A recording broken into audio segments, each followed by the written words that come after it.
하나님께서 우리에게 주시는 말씀은 창세기 49장 1절로부터 4절까지 말씀과 신명기 33장 6절 말씀입니다.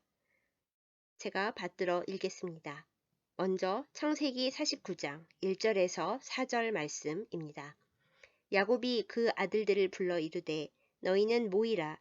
너희가 후일에 당할 일을 내가 너희에게 이르리라.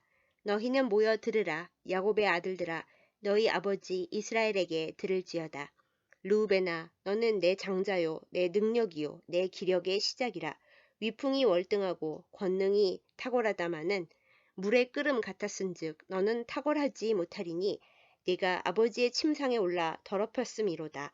그가 내 침상에 올랐었도다. 이어서 신명기 33장 6절 말씀입니다. 르우벤은 죽지 아니하고 살기를 원하며 그 사람 수가 적지 아니하기를 원하나이다. 아멘. 기도하겠습니다. 사랑과 은혜가 충만하신 아버지 하나님, 우리가 살아가는 동안에 하나님의 뜻 안에서 주님이 주신 복을 온전히 받으며 지키며 복되게 살기를 바랍니다.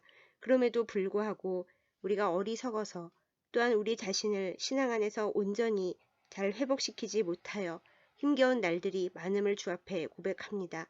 이 시간 말씀을 들을 때에 성경의 역사와 인물을 통하여 우리가 하나님 앞에 깨우침을 얻게 하여 주시고 가르쳐 주시는 그 말씀에 따라 우리의 삶을 바꾸고 우리의 모든 모습을 변화시켜서 주님이 우리에게 주시는 좋은 것을 받기에 합당한 그릇들이 되게 하여 주시옵소서.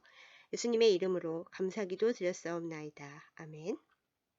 지난 시간에 우리는 르우벤 지파의 땅 느보산에 대해 함께 말씀을 나누었습니다.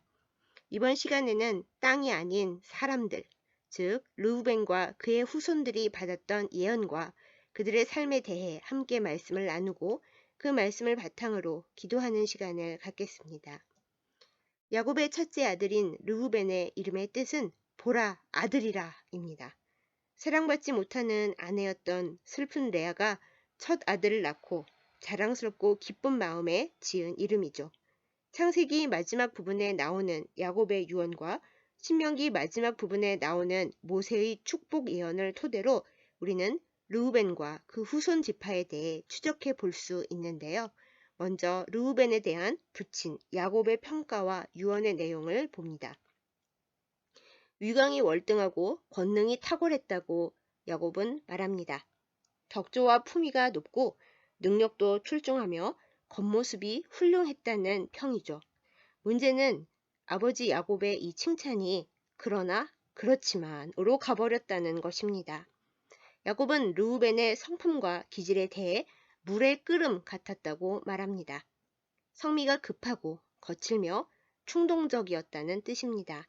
급하고 변덕이 심하며 신중하지 못한 이들에게 흔히 냄비 근성이라고 쉽게 뜨거워지는 만큼 쉽게 식어버린다고 말하죠. 유감스럽게도 르우벤의 기질이 그랬던 모양입니다. 그리고 르우벤은 차마 입에 올리기도 부끄러운 폐륜 행위를 저질렀습니다. 창세기 35장에 보면 르우벤은 아버지의 서모 빌하와 불륜을 저지르고 결국 그것이 큰 이유가 되어 장자에게 보장되어 있는 축복권을 빼앗기게 됩니다. 르우벤은 대체 왜 그런 무리수를 두었을까요? 일부 성경학자들의 해석에 따르면 아버지 야곱이 사랑한 부인 라헬이 사망한 후에 혹시라도 라헬의 시녀 출신인 서모 비라의 권력이 커지고 평생 사랑받지 못한 채 본처의 권위를 누리지 못하고 눈물로 살아온 친어머니 레아의 영향력이 그나마 더 줄어들까 염려해서 자기가 그 가능성을 자기 몸으로 막았다는 그런 견해가 있습니다. 슬퍼하는 어머니에게 부부 금술이 좋아진다는 풀 합헌채를 구해다 주었던 어린 시절 르우벤의 행적을 생각해보면 뭐 그럴 수도 있겠죠. 그러나 한 집안의 장자로서 해서는 안 될 비정상적이고 비상식적인 행동이었다는 것만은 확실합니다. 르우벤은 동생 요셉을 어떻게 처리할 것인가 하는 문제를 두고도 형제들 사이에서 큰 형다운 리더십을 발휘하지 못했습니다. 동생들의 눈치를 보면서 몰래 빼낼 궁리만 했지 맏형으로서의 당당함을 보이지 못합니다. 나중에 자신이 자리를 비운 틈에 요셉이 사라졌다고 걱정이나 할 정도였어요. 이러저러한 문제들로 인해 루벤은 뛰어난 장점들을 갖고 있었음에도 불구하고 탁월하지 못하리라는 야곱의 예언을 받고 장자권도 유다와 요셉에게 빼앗기게 됩니다. 이런 조상을 둔 루벤 지파는 지난 시간에 말씀드렸듯이 민수기 32장 1절에서 5절까지 말씀에서 요단강을 건너가지 않고 처음 얻은 땅에 머물겠다고 간청하고 결국 이때의 선택으로 인해 이스라엘 민족 중 비교적 초기의 역사에서 사라지는 지파가 되고 말았죠. 신명기 33장에 나오는 모세의 축복에서도 죽지 아니하고 살기를 원하며 그 사람 수가 적지 않기를 원한다는 아주 걱정스러운 생존 여부를 간구하는 미지근한 축복을 받는데 그쳤습니다. 그러니 아마 이후에도 반성하지도 못했던 모양입니다. 실제로 탁월한 인물이 등장하거나 이스라엘 역사에서 중요한 역할을 한 적이 없는 무명 변두리 지파로 남았고 사사시대에는 애초에 약속대로 가나안 정복 전쟁에 함께 참여하지도 않아서 형제 지파들의 비난을 받기도 했습니다. 원래는 요단 동편에 자리를 잡아도 정복 전쟁에 함께 참여하겠다 그렇게 약속을 했었거든요. 그러나 마음이 변했던 거죠.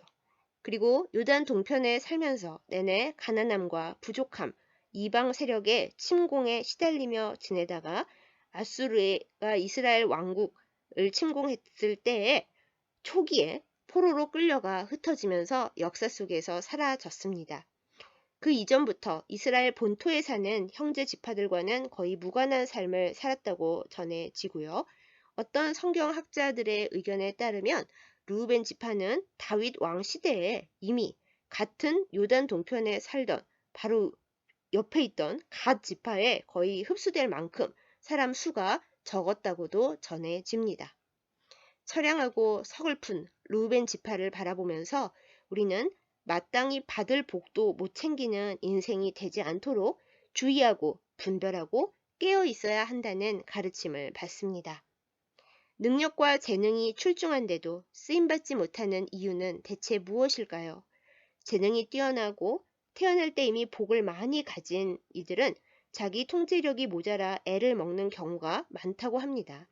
신앙생활에 있어서 역시 뭔가 일단 하면 두각을 나타내는데 꾸준하거나 성실하게 하지 못하고 본인의 분노의 폭발이나 혹은 쾌락과 즐거움에 대한 무절제로 인해서 일을 그르치는 일들이 종종 일어납니다. 선줄로 생각할 때 넘어질까 조심하라는 고린도전서 10장 12절 사도 바울의 말씀이 마음에 와 닿는 이유입니다. 하나님께서는 재능이 풍성하고 조건이 좋은 자를 사랑하고 쓰시는 것이 아닙니다. 하나님 앞에 한결같이 충성하며 꾸준하며 절제하는 자를 귀히 여기십니다. 절제하지 못하고 내 기분과 내 상황에만 충실하게 살면 결국 루벤처럼 또 그 후손들처럼 이미 받았던 복도 빼앗길 수 있다는 것을 명심해야 하겠습니다. 물론 루벤도 불행했던 성장 환경에 분명 억울한 부분이 있을 것입니다.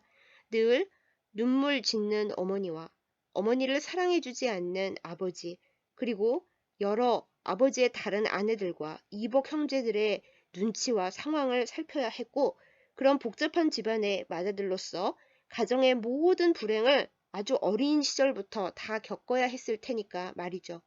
그러나 이해하고 공감된다는 것만으로 삶에 대한 본인의 잘못을 전부 면제받을 수는 없는 거잖아요. 복을 받기에 합당한 깨끗한 그릇으로 스스로를 가꾸고 훈련을 인내하는 것은 루벤이 했어야 할, 그리고 지금 우리도 해야 할 우리의 각자의 몫인 것입니다. 신앙인으로서, 이 사회의 구성원으로서 내가 절제하지 못하고 끌리는, 때로는 빠져드는 아름답지 못한 부분은 무엇일까요? 나는 어떤 부분에 분노가 폭발하거나 게을러지거나 낙심하여 주저앉아 버리거나 대체 어떤 일과 상황이 내 신앙의 걸림돌이 되고 있나요? 말씀 안에서 기도하며 돌아보아서 나의 복을 앗아가는 장애물들을 제거하고 그 아름답지 못한 자리에서 떠나는 은혜를 누릴 수 있기를 간절히 기도합니다. 인간적인 급한 성격과 냄비 성질이 발동할 때 그것을 알아채고 영적으로 파악하고 그리고 인내하며 기도할 수 있는 저와 여러분 우리이기를 소망합니다.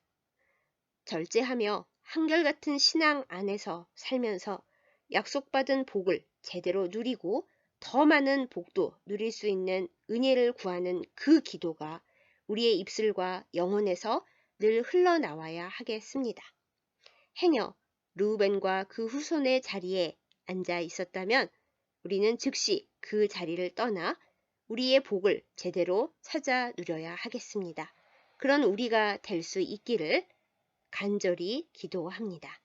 이제 이 르우벤 지파를 본 후에 우리가 함께 드리는 기도를 하겠습니다. 제가 기도하지만 여러분 각자의 자리에서 여러분의 모든 생각을 함께 모아서 기도하시면 더욱 좋을 것 같습니다. 함께 드리는 첫 번째 기도입니다. 하나님 아버지, 우리가 처음 이 세상에 올 때, 아니 우리가 태어나기 전 주님 안에서 우리의 형질이 이루어질 때 주께서 우리 각자에게 약속하신 복이 있습니다. 우리가 신앙인으로서 주님 앞에 살기로 작정하였을 때 그때 주님께서 우리 각자에게 주신 약속과 복이 있습니다. 우리가 그것을 분명히 알고 있지만 주님께서 약속하신 복을 온전히 누리지 못하고 불행과 어려움 속에 빠져 사는 인생인 것을 주님 앞에 고백합니다. 주님, 약속받은 복과 은혜를 깨뜨리게 만드는 나 자신의 문제 그리고 나의 나태함, 주님 앞에 한결같지 못함을 이 시간 떠올립니다. 떠올리지 못하는 우리에게 우리의 모든 잘못하고 있는 것들을 깨닫게 하여 주옵시고 주님 앞에 온전히 나아가게 하여 주시옵소서. 주님 안에서 문제를 더 크게 여기고 이 우주보다 크신 주님을 바라보지 못했습니다. 용서하여 주시옵소서. 주님께서 우리에게 한결같이 주님을 사랑하라 말씀하셨고 또 주님께서 먼저 우리를 사랑하여 주셨지만은 우리가 주님을 사랑함에 있어 한결같지 못했고 때로는 우리의 감정에 휘둘리며 우리의 상황에 압도되며 나태하고 주님 앞에 여러모로 게을렀던 것을 고백합니다. 주님, 그때마다 우리에게 갖은 변명거리가 있었으나 결국은 주님을 더 사랑하지 못하고 우리 자신을 그리고 세상을 더 사랑하는 일이 컸음을 주 앞에 고백하오니 용서하여 주시옵소서.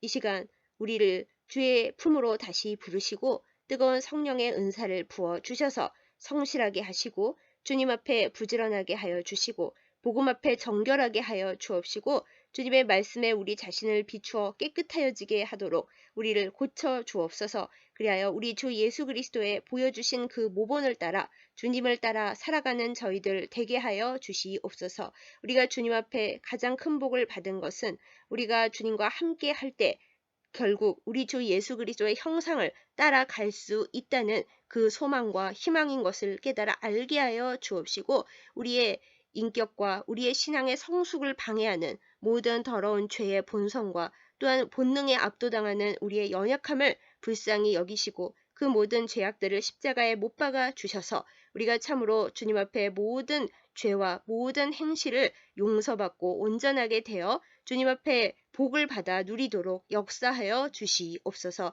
그리하여 르우벤처럼 장자로 태어나 참으로 많은 외적인 좋은 조건들을 갖추었으나 결국에는 비루하고 비참한 삶을 살다가 가지 않게 하여 주옵시고 비록 이 세상적으로 우리에게 모자란 모습이 있을지라도 주님께서 우리를 새롭게 하심으로 말미암아 주님 주시는 큰 은혜와 평안과 복을 누리며 살도록 우리에게 은혜를 내려 주시옵소서. 예수님의 이름으로 기도드렸습니다. 아멘. 다음 기도 이어서 하겠습니다. 받을 복을 누리지 못하고 죄악과 정욕에 갇혀 있는 여러 사람들, 또 우리일 수도 있죠. 그 모두를 주께서 도와주시고 건져주시기를 기도하겠습니다. 하나님 아버지, 이 세상에는 주님이 주시는 은혜를 알지 못하고 주님이 주시는 사랑을 믿지 못하고 여전히 죄악과 정욕에 갇혀 살아가고 있는 이들이 많이 있습니다. 그것이 우리 자신의 모습일 수도 있고 우리가 너무나 사랑하는 우리의 가족들과 우리의 친구들과 우리의 주변 이웃들의 문제일 수도 있습니다. 주님, 이 시간 떠오르는 그 이름들을 위하여 우리가 눈물 흘려 기도하오니 고쳐 주시옵고 그들을 묻고 있는 모든 더러운 죄악의 쇠 사슬들과 슬픔과 외로움과 그리고 어린 시절의 상처와 세상 살면서 생겨난 모든 아픈 상처의 쇠사슬들을 우리 주 예수 그리스도의 보혈로 끊어 주시옵소서. 우리의 힘으로 우리 인간의 연약한 노력으로 그것을 끊지 못하는 것을 주님은 아십니다. 주님의 말씀으로 주님의 성령의 능력으로 예수 그리스도의 십자가 보혈로 우리의 모든 죄악과 정욕을 다 제하여 주옵시고 예수 그리스도의 이름으로 승리할 수 있도록 인도하여 주옵시고 우리가 잘못된 곳을 떠나 참으로 바른 곳으로 돌아오도록 우리 스스로를 온전히 하며 우리의 사랑하는 가족들과 이웃들을 위해 뜨겁게 눈물을 흘려 기도하도록 주께서 우리를 먼저 고치시고 그리고 모든 아픈 이들이 주님 품으로 돌아오도록 역사하여 주시옵소서. 하나님 아버지, 이 모든 일들이 우리가 주님의 사랑을 온전히 알지 못해서 또한 바르게 전하지 못해서 일어나는 일인 것을 알고 있습니다. 우리의 전하지 못함을 우리가 온전히 본을 보이지 못했음을 용서하여 주시옵소서. 그리하여 세상살이에 갇혀서 여전히 고생하며 여전히 주님을 알지 못하며 주님을 알다 하면서도 주님의 뜻에 맞게 살지 못하는 우리의 모든 연약함을 불쌍히 여기시고 도우사 우리가 하나님 앞에서 참으로 주님이 선물하여 주신 온전한 자유와 온전한 희망을 누리면서 살아갈 수 있도록 우리를 자유케 진리 안에서 자유케 하여 주시옵소서. 하나님 아버지, 우리에게 많은 어려운 문제들이 있습니다. 모든 병의 문제, 또한 슬픔의 문제, 마음의 문제, 그리고 모든 물질에 압도되어 하나님보다 물질을 더 사랑할 수밖에 없게 되는 그런 허무한 문제들 주께서 불쌍히 여겨 주셔서 이 모든 문제들로부터 우리를 건져 주시고 온전히 주님 바라보며 사는 온전하고 참다운 성도가 되게 하여 주시옵소서. 예수님의 이름으로 간절히 기도드렸습니다. 아멘. 마지막으로 우리나라와 민족 그리고 우리나라 교회와 성도들을 바른 미래로 인도하여 주시기를 기도하겠습니다. 하나님 아버지, 코로나19로 인하여 우리나라가 온 세계가 그리고 모든 세계의 사람들이 너무나 어려운 지경에 있습니다. 주님, 우리를 불쌍히 여겨 주시고 우리의 모든 죄악을 용서하여 주시옵소서. 이제 우리를 주님의 품 안에서 온전히 낫게 하여 주시고 여호와 라파의 은혜로 전염병이 물러가고 주님이 주시는 은혜 가운데 새롭게 출발할 수 있도록 우리를 도우사 역사하여 주시옵소서. 하나님 아버지, 또 우리 나라가 여러 가지 중요한 일들을 앞에 두고 있습니다. 하나님의 뜻 가운데서 하나님께서 지도자들과 또한 모든 주님의 일을 행하는 이들을 건지시고 역사하여 주셔서 참으로 하나님께서 기뻐하시는 나라와 민족이 될 수 있도록 우리를 인도하여 주시옵소서. 사랑하는 한국 교회를 위해 간구합니다. 하나님, 교회가 온전히 바로 서지 못하고 세상의 빛과 소금 역할을 제대로 하지 못한 것을 용서하여 주시옵소서. 이제라도 우리가 가슴을 치고 회개하며 하나님께서 이 나라와 이 세상 사람들을 위하여 또 온 세계의 많은 이들을 위하여 한국 교회를 어떤 모습으로 세우셨는지 우리가 깨달아 알도록 성령의 은혜를 허락하여 주옵시고 그 말씀을 따라 우리가 열심히 주님의 뜻 안에서 살아가게 하여 주시옵소서. 우리가 주님 앞에서 성도라는 그 이름을 감당하기에 참으로 부족한 점이 많습니다. 주님 앞에 우리가 거룩하지 못했고 세상에 살면서도 역시 주님의 빛을 나타내는 거룩함에 이르지 못하고 있음을 주님 앞에 고합니다. 용서하여 주옵시고 우리가 그리스도인이라는 이름에 합당하게 예수 그리스도의 향기를 뿜어낼 수 있도록 새롭게 하여 주셔서 이 작은 빛으로 말미암아 온 세상과 그리고 온 교회가 변화되는 역사가 일어나도록 믿음의 용사들이 되는 역사가 있게 하여 주시옵소서. 하나님 아버지, 우리가 오늘 르우벤 지파에 대한 말씀을 함께 나누었습니다. 르우벤 지파에게 사실은 하나님이 많은 복을 주셨을 텐데 그 복을 간직하지 못하고 또한 그것을 회개하여 바꾸지도 못한 채 그냥 그렇게 사라져간 그 불쌍한 인생들을 바라보면서 우리 역시 그렇게 되지 않을까? 우리가 온전히 잘 돌아보게 하여 주옵시고, 하나님, 우리는 그렇게 살지 아니하고